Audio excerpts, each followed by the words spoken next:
Hi hello ಎಲ್ಲರೂ ಹೇಗಿದ್ದೀರಾ? I hope ಎಲ್ಲರೂ ಚೆನ್ನಾಗಿದ್ದೀರಾ ಅಂತ ಅಂದ್ಕೊಳ್ತೀನಿ. ಇದು ಮಂಗಳವಾರದ ಮಧ್ಯಾಹ್ನದಿಂದ ನಾನು ಇವತ್ತು ವ್ಲಾಗನ್ನು ಸ್ಟಾರ್ಟ್ ಮಾಡ್ಕೊಂಡಿದ್ದೀನಿ.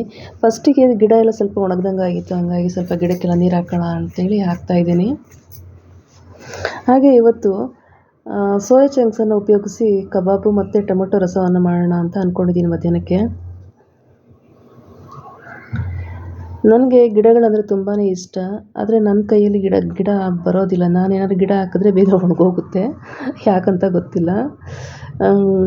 ಇಲ್ಲಿ ಫಸ್ಟಿಗೆ ಈಗ ನಾನು ಟೊಮೆಟೊ ರಸ ರೆಡಿ ಮಾಡ್ಕೊತಾ ಇದ್ದೀನಿ. ಟೊಮೆಟೊ ರಸಕ್ಕೆ ಫಸ್ಟಿಗೆ ಒಂದು ಬೆಳ್ಳುಳ್ಳಿ, 4-5 ಎಸಳು ಬೆಳ್ಳುಳ್ಳಿ, 1-2 ಟೊಮೆಟೊವನ್ನು ಸ್ವಲ್ಪ ಎಣ್ಣೆಗೆ ಹಾಕಿ ಬಾಡಿಸ್ಕೊಬೇಕು. ಬಾಡಿಸ್ಕೊಂಡಿರೋ ಟೊಮೆಟೊವನ್ನು ಸ್ವಲ್ಪ ಸ್ಮ್ಯಾಶ್ ಮಾಡಿಕೊಂಡು ಸ್ವಲ್ಪ ಹುಣಸೆ ಹುಳಿ ಹಾಗೆ ಎಷ್ಟು ಬೇಕೋ ಅಷ್ಟು ನೀರನ್ನು ಸೇರಿಸ್ಕೋಬೇಕು.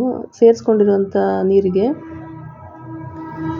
ಸ್ವಲ್ಪ ಜೀರಿಗೆ ಮತ್ತು ಮೆಣಸಿನ ಪುಡಿ ಸೇರಿಸ್ಕೋಬೇಕು. ಹಾಗೆ ಸ್ವಲ್ಪ ಅರಿಶಿನ ಪುಡಿ ಕೂಡ ಹಾಕೋಬೇಕು. ಅದಾದಮೇಲೆ ಅದು ಕುದಿಯೋಕ್ಕೆ ಬಿಟ್ಟು ಇಲ್ಲಿ ಒಂದು ಸೈಡಲ್ಲಿ ಸ್ವಲ್ಪ ಒಗ್ಗರಣೆ ಕೊಟ್ಟರೆ, ಸಾಸಿವೆ, ಇಂಗು ಮತ್ತು ಕರಿಬೇವು ಎಲ್ಲ ಹಾಕಿ ಒಂದು ಒಗ್ಗರಣೆ ಕೊಟ್ಟರೆ ಟೊಮೆಟೊ ರಸಮ್ ರೆಡಿ ಆಗುತ್ತೆ. ಹಾಗೆ ಇಲ್ಲಿ ನಾನು ಒಂದು 10 ನಿಮಿಷ ಮುಂಚೆನೇ ಬಿಸಿನೀರಲ್ಲಿ ಸೋಯಾ ಚಂಕ್ಸನ್ನು ನೆನೆಸಿಟ್ಕೊಂಡಿದ್ದೀನಿ. ನೆನೆಸಿಟ್ಟಿರುವಂಥ ಸೋಯಾ ಚಂಕ್ಸನ್ನು ನೀಟಾಗಿ ನೀರನ್ನು ಹಿಂಡ್ಕೋಬೇಕು. ಹಿಂಡ್ಕೊಂಡಿರುವಂಥ ಸೋಯಾ ಚಂಕ್ಸಿಗೆ ಕಬಾಬ್ ಪೌಡರು, ಸ್ವಲ್ಪ ಕಾರ್ನ್ಫ್ಲೋರು ಮತ್ತು ಒಂದು ಮೊಟ್ಟೆ, ಸ್ವಲ್ಪ ಶುಂಠಿ ಬೆಳ್ಳುಳ್ಳಿ ಪೇಸ್ಟ್ ಹಾಕಿ ಚೆನ್ನಾಗಿ ಮಿಕ್ಸ್ ಮಾಡಿಕೊಂಡು ಒಂದು ಅರ್ಧ ಗಂಟೆ ಕಾಲ ನೆನೆಯಕ್ಕೆ ಬಿಡಬೇಕು. ನಂತರ ನಾನಿಲ್ಲಿ ಕೊಬ್ಬರಿ ಎಣ್ಣೆಯನ್ನು ಬಳಸಿ ನಾನು ಈಗ ಕಬಾಬನ್ನು ಫ್ರೈ ಮಾಡ್ಕೊತಾ ಇದ್ದೀನಿ. ನೀವು ಕೂಡ ಕೊಬ್ಬರಿ ಎಣ್ಣೆಯನ್ನು ಹಾಕಿ ಕಬಾಬನ್ನು ಮಾಡ್ಕೊಳ್ಳಿ, ತುಂಬಾ ಚೆನ್ನಾಗಿರುತ್ತೆ. ನಿಮಗೆಲ್ಲ ಗೊತ್ತಿರೋ ಹಾಗೆ ತುಪ್ಪ ಮತ್ತು ಕೊಬ್ಬರಿ ಎಣ್ಣೆ ಅದೆರಡೇ ನಮಗೆ ದೇಹಕ್ಕೆ ಒಳ್ಳೆಯದಾಗುವಂಥ ಎಣ್ಣೆ ಆಗಿರುತ್ತೆ. ಬೇರೆ ಎಲ್ಲ ಎಣ್ಣೆಗಳು ಕಲಬೆರಕೆ ಅಂತ ನಿಮಗೆ ಗೊತ್ತಿರುತ್ತಲ್ವ, ಹಾಗಾಗಿ ನಾನು ಜಾಸ್ತಿ ಕೊಬ್ಬರಿ ಎಣ್ಣೆನೇ ಉಪಯೋಗಿಸ್ತೀನಿ. ಸರಿ ಆಯಿತು, ಈಗ ವಾಷಿಂಗ್ ಮಿಷಿನ್ಗೆ ಬಟ್ಟೆ ಹಾಕೋಣ ಅಂಥೇಳಿ ಮೇಲೆ ಹೋದರೆ ಈ ಬೆಕ್ಕಿನ ಕಾಟದಿಂದ ಏನಾಗುತ್ತೆ, ವಾಷಿಂಗ್ ಮಿಷಿನ್ಗೆ ಬೇಕಾಗಿರುವಂಥ ಲಿಕ್ವಿಡ್ಸ್ ಎಲ್ಲ ಮೇಲೆ ಇಟ್ಕೊಂಡಿದ್ದೀನಿ ನಾನು, ಅದನ್ನೆಲ್ಲ ಕೆಳಗಡೆ ಬೀಳಿಸಿರುತ್ತೆ. ನಾನು ಮೇಲೆ ಹೋದಾಗೆಲ್ಲ ಮತ್ತೆ ಎಲ್ಲ ರೆಡಿ ಮಾಡಿ ಅರೇಂಜ್ ಮಾಡಿ ಬರ್ತೀನಿ. ಹಾಗೆ ವಾಷಿಂಗ್ ಮಿಷಿನ್ ಕೂಡ ಬಟ್ಟೆ ಹಾಕ್ಕೊಂಡೆ.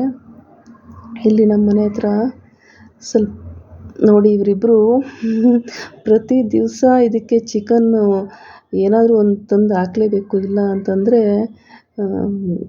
ಬಿಡೋದಿಲ್ಲ. ನನ್ನ ಮಗನಿಗೆ ಬಂದ ತಕ್ಷಣ ಮೈ ಮೇಲೆ ಹಾರುತ್ತೆ. ಸರಿ ಅಂತೇಳಿ ಈಗ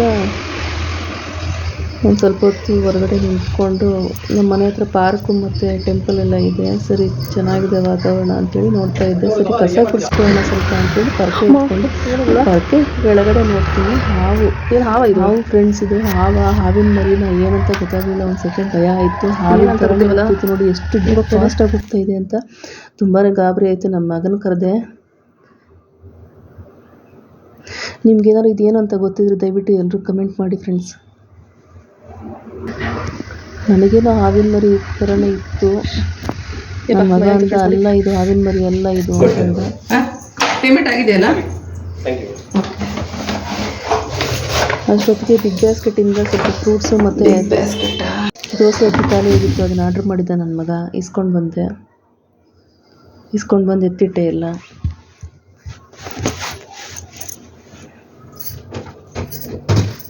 ನಾನು ಕೆಲಸ ಇಟ್ಕೊಂಡಿಲ್ಲ, ಎಲ್ಲ ಕೆಲಸ ನಾನು ಮಾಡ್ಕೊತೀನಿ.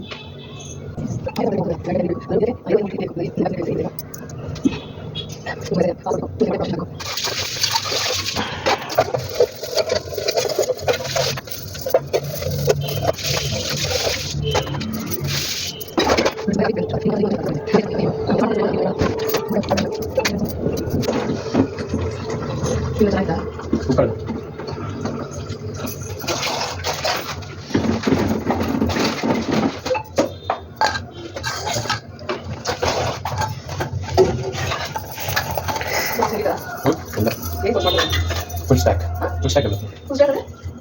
ಇವತ್ತಿನ ವ್ಲಾಗ್ ನಾನು ಇಲ್ಲಿಗೆ ಎಂಡ್ ಮಾಡ್ತೀನಿ ಫ್ರೆಂಡ್. ನಿಮ್ಗೆ ಏನು ಅನ್ನಿಸ್ತು ಈ ವ್ಲಾಗ್ ನೋಡಿ ಕಮೆಂಟ್ ಮಾಡಿ. ಹಾಗೆ ನನ್ನ ಚಾನಲ್ನ ಸಬ್ಸ್ಕ್ರೈಬ್ ಮಾಡ್ಕೊಳ್ಳಿ, ಸಪೋರ್ಟ್ ಮಾಡಿ.